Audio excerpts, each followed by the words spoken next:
Assalamu alaykum, hörmətli qarindoshlar. Hər dərsdə 3 idiom səhifəmizə xoş gəldinglar. Biz bugündən başlab Golland tilidagi idiomlarni sizlarga tunishtirish maqsadida bir yurish darsliklarni hazırladık. Aldılan, yəni idiom degan bu atalğının nima ekanligi haqida qisqacha tunishib o'taylik. Yəni idiom har qanday tilda bor bo'lgan bir so'z birikmasi bo'ldi, yəni tilninki muhim bir boyligi. Yani idiomninki lug'at ma'nosi o'zining ayrim turg'andagi ma'nolaridan boshqacharoq ma'no bildirgan, leksikalik ma'no va sintakslik bog'lanish jihatdan turaqlashgan so'z birikmalari idiom deyildi. Ya'ni ma'no jihatda o'zining ayrim turg'andagi ma'nolaridan birikib kelgan vaqtda boshqa ma'no bildirdi. Masalan, bizning tilimizda idiomlar intayin jiq, lekin idiomlar shunda birikib kelgan vaqtda o'zining ayrim turg'andagi ma'nolaridan boshqacharoq ma'no bildirganligi uchun tilni yangidan o'rganuvchilarga nisbatan tushunish ta'sir bo'lgan bir xil turaqli birikmalardir. Shunga biz bu darsni tayyorladik. Masalan, bizning Uyg'ur tilimizdagi ko'zingga qarab mang, tishimga tegma, qo'rg'amni egma degandek shunday so'zlar idiomlarga misol. Ko'zingga qarab mang degani, ya'ni diqqat qilib mang. Yani ko'zning ichiga qarab mang'il bo'lmay, lekin diqqat qilib mang, tishimga tegma degani, achchig'imni keltirma degandek ma'nolarga buni Uyg'urcha hammanglar bilasizlar.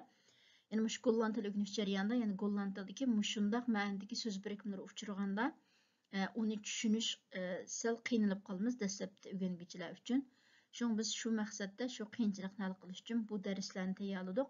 Har bir darsimizda 3 idiomni misollar bilan, ma'nosi bilan tushunib o'tamiz.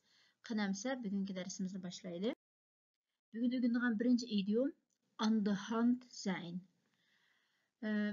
Yani buningki ma'nosi, bu so'zlarni bir tarjima qilsak, on degan g'aqa gaka degandek ma'nosi va hunt degan qo'l.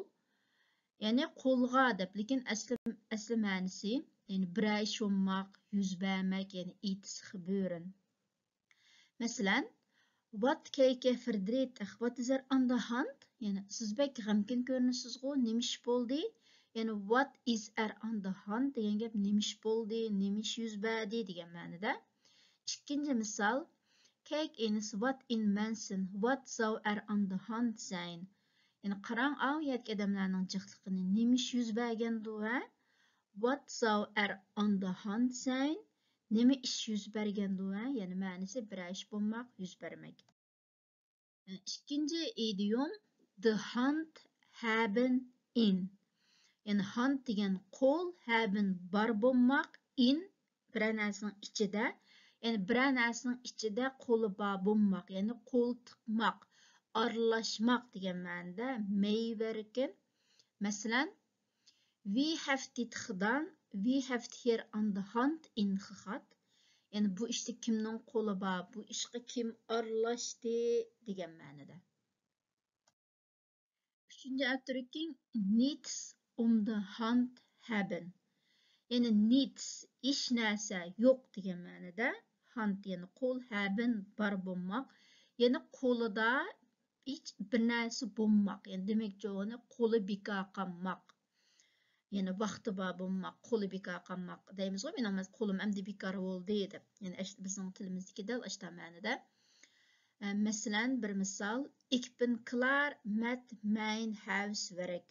Verder heb ik niets om handen, dus ik kan wel met je meegaan. Yani men topshiriqimni ishlab bo'ldim, endi qo'lim bekor bo'ldi, shunga men siz bilan birga borsam bo'ladi. Yani ik heb niets om the hand desak, yani hozir qo'limda qiladigan hech qanday ish yo'q, hozir qo'lim bekor, hozir vaqtim bor degandek ma'noda. Yani bugün o'rganadigan 3 idiom shu. Ma'qul bo'lsa, keyin qitimliq darsimizda ko'rishaylik. Omon bo'lg'aysizlar.